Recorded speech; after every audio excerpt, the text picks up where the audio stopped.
Haiti doctors warn of another cholera crisis in the wake of Hurricane Matthew. And in sport, West Indies women take on England in their second one-day international. I'm Ricardo Roberts, and this is Caribbean in 10 for Monday, October 10. I'll be back with the details after the break. Can you tell me a little bit about what you do here? We offer the varieties of the cosmetic procedures, such as the skin rejuvenation with the laser and all different kind of fillers. We especially specialize a permanent filler called Artifill, which is only permanent filler approved by the FDA. अब पहिला जे भने खानाहरू पकाउनु पर्दैन थियो, घरभित्र कामहरू गर्नु पर्दैन थियो, अनि जे भने अलिकति फुर्सद हुन्थ्यो। अहिले त फुर्सदै मिल्दैन, अनि त्यसपछि घरभित्रको सबै काम आफैले गर्नुपर्ने र सबै सङ्गाटेर आफैले गर्नुपर्ने भएको हुनाले भर्खर किन तर्छ तिमीलाई त खै भूकम्प आएको जस्तै महसुस लाग्यो नि।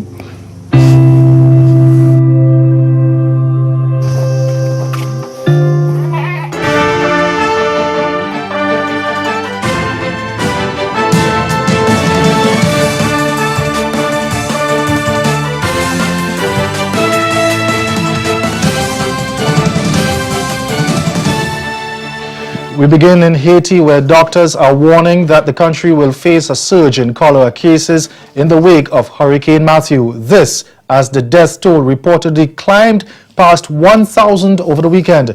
At the Port-au-Pimé Hospital, Medical Director Misol Antoine said the number of patients admitted with cholera symptoms had doubled to 60 during yesterday, and 4 people had already died of the waterborne illness. And she told the Reuters news agency those numbers would rise. Meantime, a health worker at the cholera treatment center in the town of Jeremy, where up to 80% of buildings have been destroyed, it said there were not enough beds for the patients who were coming in. Hurricane Matthew, the fiercest Caribbean storm in nearly a decade, slammed into Haiti last Tuesday.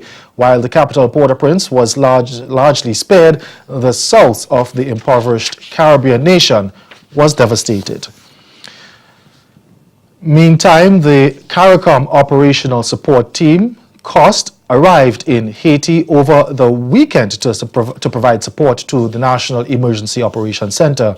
The 5-member team, headed by former Army General Earl Arthurs, is deployed in the communities of Les Cayes and Jeremy, which were badly affected when the Category 4 hurricane battered the country.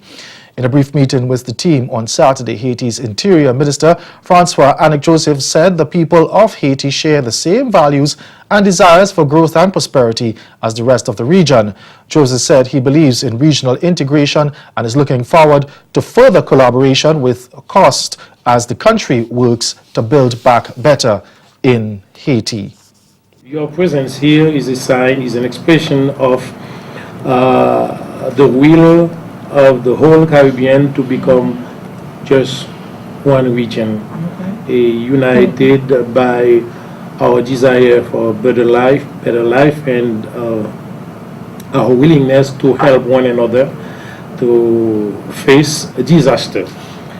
In the face of disaster, our determination is our most important weapon.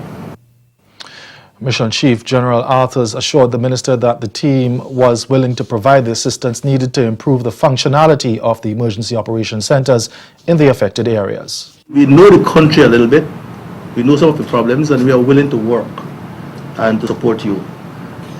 We bring some communication equipment that will be able to, wherever we go, we'll be able to communicate with the DPC so they'll know what's happening and what we are doing. And we expect that with the guidance from the DPC, we will be able to achieve our mission here. Tropical storm Nicole is strengthening and is expected to regain hurricane strength by tomorrow night as it moves towards Bermuda. The Miami-based National Hurricane Center said in its latest bulletin at 11 a.m. that the storm, which was about 455 miles south of the island, was carrying sustained maximum winds of 60 miles per hour. Nicole was traveling towards the north near 6 miles per hour. Forecasters say swells associated with the storm should increase on Bermuda during the next couple of days. In other news now, Trinidad and Tobago's Health Minister Terence Dialsing says there's a racket in the importation of drugs in the Twin Islands Republic.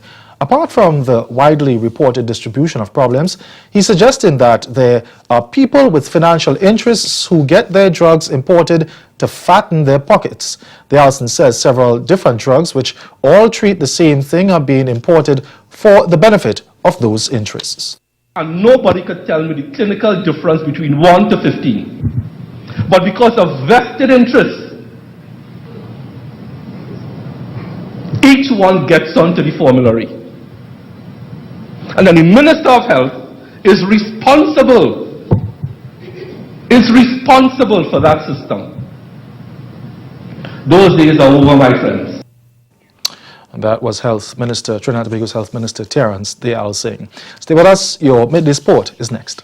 Now in our Talent on the Rise segment, New York-based singer Kay O'Neal. My style of music is definitely genre fluid, is what I call it. It's a mixture of all types of sounds. I don't want to be an artist that's boxed into, say, a dancehall or a reggae category. So I'm from Jamaica. I live in New York. New York is like the biggest melting pot of music and cultures and everything. So my music is all of that.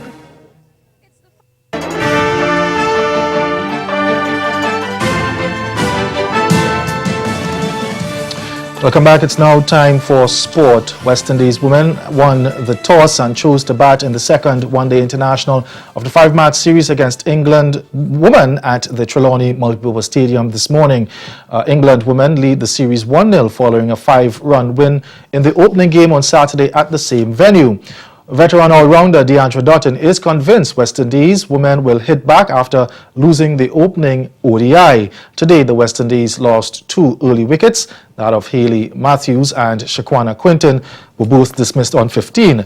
Captain Stephanie Taylor and Deandra Dutton are now at the crease. And of course, we'll give you the details of today's match in our sports segment in Caribbean Newsline. And as far as the West Indies men are concerned, batsman Shea Hope believes they will have to be at their best to beat Pakistan in the 3-test series starting Thursday. The Caribbean side endured a strife-filled tournament, losing all 6 games so far in the 3 2020 and one-day international series. The West Indies now face a huge task to defeat the #1 side in the game's longest format. Hope was one of the 3 West Indies batsmen with half-centuries during the 3-day tour match, scoring a polished 76 on Sunday's final day. Left-hander Darren Bravo fell just short of 100 when he was dismissed for 91, while opener Craig Brathwaite chipped in with 55. Hope said the game was crucial for the West Indies to get adjusted to the pink ball, with the test just days away. With West Indies having struggled against spin during the series, Hope said the batsmen would need a big effort against the likes of leg spinner Yasir Shah and left-arm spinner that's Zulfikar Baba.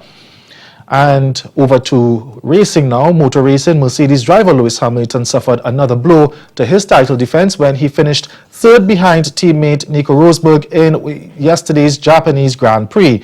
The Brit, whose paternal grandparents are Grenadians, suffered a poor start after lining up 2nd on the grid, and he failed to recover in a time as Rosberg took the checkered flag with Red Bull's Max Verstappen 2nd. The result left Hamilton 33 points behind Rosberg with 4 races left in the season. That's Caribbean in 10. Join us again at 6:30 for Caribbean Newsline. Good afternoon.